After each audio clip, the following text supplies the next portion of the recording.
How to join WhatsApp groups with QR code. Hello everyone, welcome to this channel. I'm Emily and I'm here to help you out today.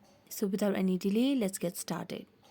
First thing first, make sure that your WhatsApp application is updated to its latest version so that you avoid any sort of glitch.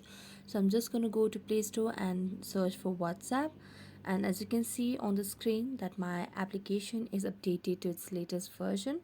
So I'm just going to tap directly on open as I don't have to update any other thing. So tapping on open will lead me to the user interface of WhatsApp.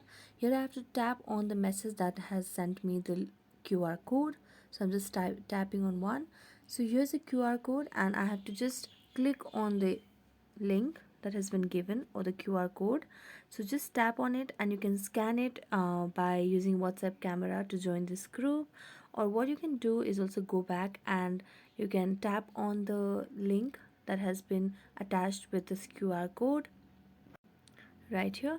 So just tap on the link and there you'll be added in the group and you will be able to join the group.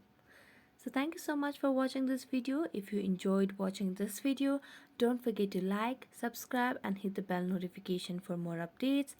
Thank you so much for watching. See you next time.